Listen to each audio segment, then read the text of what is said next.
Nos volvemos con Raquel Pérez, quen se atopa con Joana Comesaña, moza queimada pola súa exparella hai 2 meses en Vigo. Raquel, ela quere contar a súa historia para salvar outras mulleres. Así é que para Joana, falábamolo hai un anaquiño, o 14 de setembro é agora un segundo aniversario. Sí, totalmente, é como volver a nacer, porque haberme salvado do que me pasou é increíble. Unha crónica negra das actitudes e da violencia machista a que vivimos, un ataque brutal no que ti eras rociada con gasolina e prendida lume e que contrasta totalmente con esa primeira cara que el che mostraba os inicios da relación. Claro, os inicios da relación non foron malos, eu tive moitos momentos bons con esta persoa. Que pasa? Que sí, é verdade que cada vez era máis...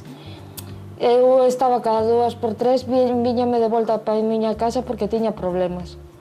E cada vez era máis repetitivo, eu fui sacando, xa non podía máis psicolóxicamente, e decidín acabar a relación. Claro, non falamos precisamente dun maltrato físico, no, pero sí te afectaba psicolóxicamente. Psicolóxicamente era...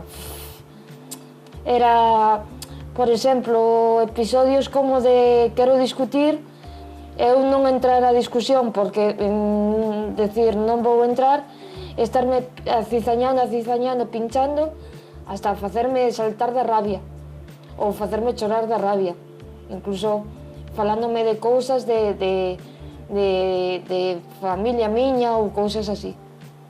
Claro, pautas que chega un punto no que ti dices, no, que isto ata aquí, deixo-yo, pero claro, el reaccionaba de algún xeito e ti volvías para atrás. Claro, eu tive problemas moitas veces, eu viñame para a miña casa, e o mellor a semana ou os días pedíame perdón, a min dábame pena tamén, porque coñezo e dábame pena, e entón eu volvía, en certo modo eu volvía porque o miraba como e que el tamén é tan bo actor que sabe darte pena e incluso sabe como darlle a volta ao que pasou para que ti te sintas culpable delo. Entón eu volvía, eu decía, bueno, pois ao mellor tamén teño algo de culpa ou cousas así. Claro, unha situación que durou 7 anos no tempo. Falouse, comentámoslo neste programa, dun episodio previo á túa relación con esta persoa que tamén nos chamou moito a atención cando coñecemos o voso caso. Era precisamente a morte en extrañas circunstancias dunha exparella súa que el, no seu momento, foi investigado, pero que o deixaron libre. A ti, en algún momento, che chega esa información? Que é o que sabes ti? Como el che presenta esta historia para que a ti... Eu sabía que iso había pasado, pero que iso, que era un suicidio e tal.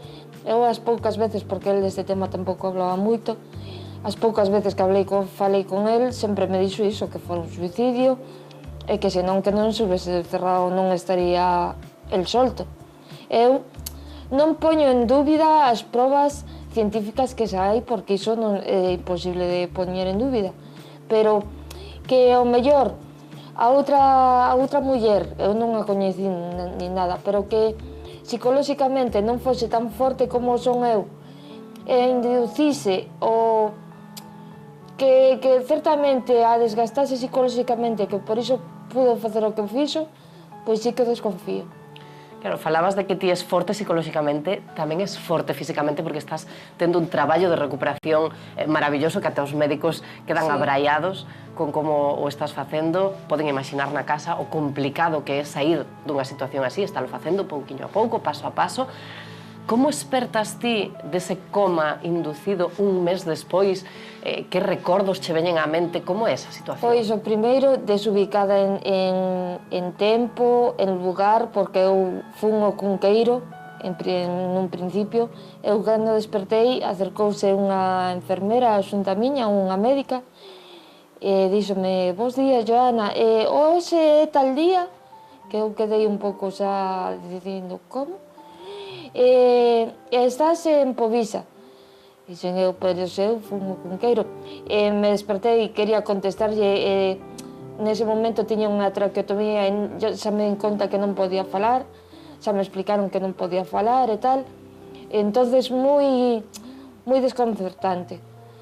E logo que eu, cando despertei, sempre digo que o peor que pasei foi o non poder falar e o coma, porque no coma tiña pesadillas, pero de que eran super realistas, ultra realistas. Ou seja, eu pasei moi mal no coma. De feito, a última operación, eu non lle tiña medo en si a operación. A última operación, que xa estaba consciente, eu que non quería era que me dormirsen. Eu tiñalle pánico a que me dormirsen outra vez. Para non ter eses pesadelos e revivir outra vez, exacto. O vivido.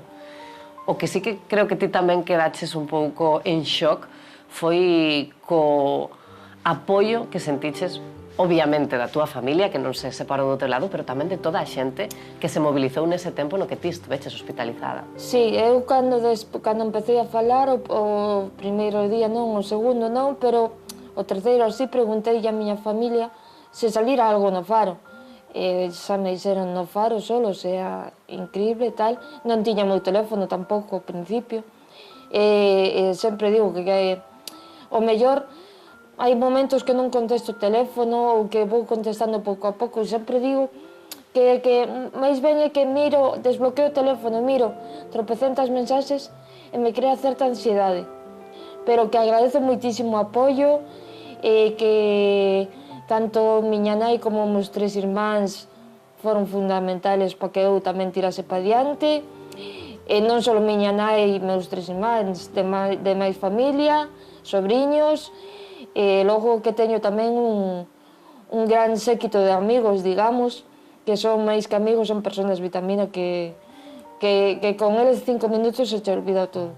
Claro, falábamos de que hoxe é aínda máis importante o teu testemunho, porque hoxe é 25N, é o Día Internacional para a Eliminación da Violencia contra a Muller, e ti és agora mesmo un altofalante perfecto para todas esas mulleres que quizáis estén en situacións polas que ti estabas e que non se estean dando conta agora mesmo. Que lle poderíamos decir a elas se por sorte nos están vendo? A ver, eu diríalle que se senten algo identificadas, porque desde dentro da relación é moi difícil tamén o darse conta. Cando estás dentro, valo normalizando. Entonces non te das tampouco tanta conta, pero que se sinten algún indicio, algunha cousa fora de lugar, digamos, que saian desa relación canto antes, porque unha persona así non vai a cambiar. Que é o medo que teño eu, de que este señor sala, e de que a ver que vai facer, porque, o sea, que poda volverme a buscar a mí, ou senón que busque outra muller. E lle pase o mesmo.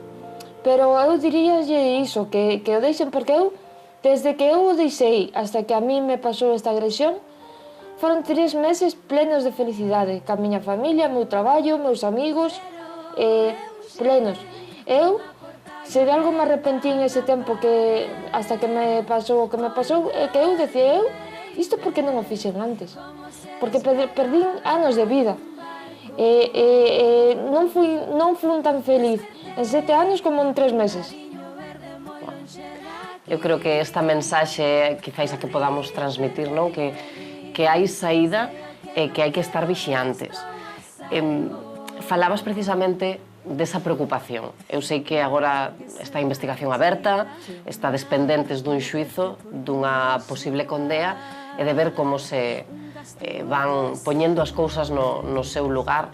Eu de verdade agradezoche moitísimo, Joana, que quixeras hoxe falar connosco, transmitirlle a toda a audiencia non só a túa historia, senón a túa experiencia de vida, de loitar por esa vida. Quedaremos moi pendentes. Queremos saber ata onde chega isto. Imos a acompañarte nese camiño se ti nos deixas. Segueu facendo tan ben como faz agora, porque dá gusto escoitarte, dá gusto ver como ti fixeches desta catástrofe unha virtude e estás saindo aínda máis forte para adiante. Así que agardo que o teu exemplo, estou segura de que no programa tamén o fan, sirva para que moita outra xente escape desta lacra. Moitas gracias. Gracias a ti.